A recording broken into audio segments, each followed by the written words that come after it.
Here we have a big $170 million fat blockbuster. We've got the man who's responsible for Van Helsing. We've got a certain degree of it's going to be stereotypes involved. I don't know whether for you guys it was the fun of doing a really, really big movie, or whether you saw something within these characters that you could have fun with.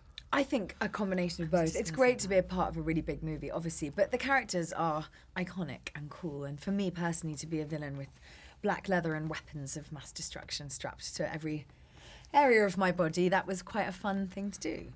I know the beautiful Anne Thompson from Variety. She said herself that the internet tends to kind of put on an awful lot of negative stories.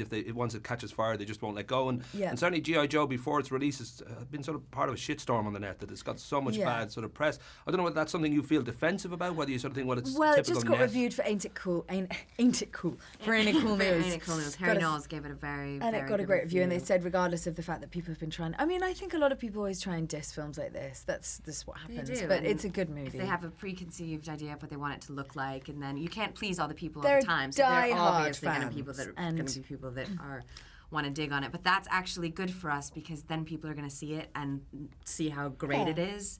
And you much rather have people going in thinking it's not going to be good and having them come out going, oh my gosh, it's amazing, rather than going in and coming out the other way. People love to hate. There's a lovely, some fine entertainment on offer here. Two young kids at one point kick 40 Shades of shit out each other, which is always They're amazing, those good. kids. But then, of course, some amazingly hot girl-on-girl action. I don't know whether you two genuinely were able to kind of go with that, or whether it's all kind of... No, that's us. Stunts. We did. That is us. That was us. We On a did film of this size, you have the luxury of time to train. 6 weeks of fight training to learn that fight. Thank you very much. That is 100% We us. had muscles. And it was a dangerous shoot. I know at one point, due to, I think, a exploding pyrotechnic, you nearly lost one of your beautiful chesticles. Because... Chesticle. A chesticle is an amazing That's expression. an amazing word. No, I just burnt my cleavage a bit, but it's all repaired.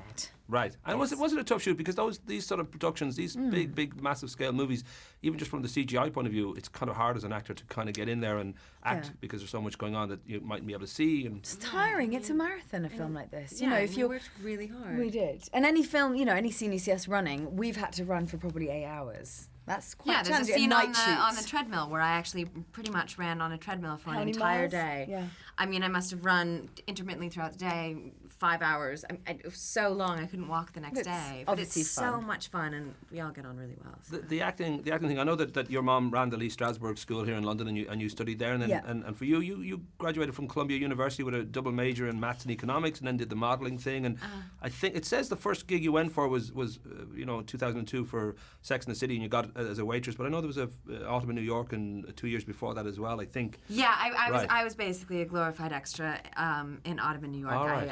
I was friends with the producer, and he put me in my first film, and I was basically at a bar and had a massive crush on Richard Gere at the time, and he was in the movie, and he got to come up and escort me and this other girl outside. So I didn't really the Gearmeister.